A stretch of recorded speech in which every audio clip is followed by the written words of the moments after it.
আগামী 5 বছরে আইসিটি খাতে আউটসোর্সিং থেকে বছরে 8,000 কোটি টাকা আয়ের পরিকল্পনা নিয়েছে সরকার। আইসিটি প্রতিমন্ত্রী জুনায়েদ আহমেদ পলক বলেছেন, এজন্য তৈরি হচ্ছে 28টি আইটি পার্ক। এসব পার্ক চালু করতে প্রতি বছর 50,000 তরুণ তরুণীকে প্রশিক্ষণের মাধ্যমে প্রস্তুত করা হচ্ছে। দেশের 5 লাখ তরুণ তরুণী এখন যুক্ত আছেন আউটসোর্সিং এর সাথে। অর্জিত আয়ের হিসেবে এ খাতে বাংলাদেশের অবস্থান পৃথিবীতে 22তম। 2021 সাল নাগাদ 10 লাখ তরুণ তরুণীকে আউটসোর্সিং এ দক্ষ করতে প্রশিক্ষণের ব্যবস্থা নিয়েছে সরকার।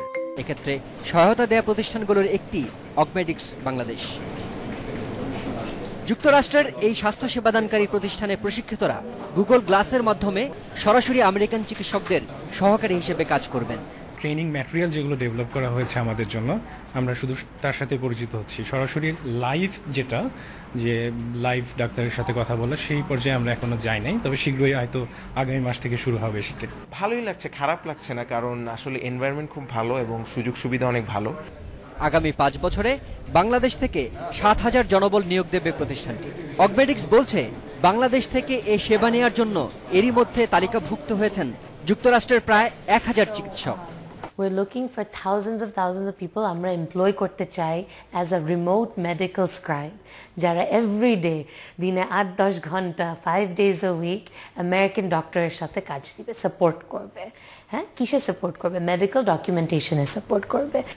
অগমেডিক্সের মতো প্রায় 200টি বিদেশি প্রতিষ্ঠান বাংলাদেশ থেকে ইন্টারনেটের মাধ্যমে বিভিন্ন ধরনের সেবা কিনছে। আইসিটি প্রতিমন্ত্রী বলছেন, দেশের আইটি পার্কগুলো তৈরি হয়ে গেলে আগামীতে এ খাতে আরও দুয়ার খুলে যাবে।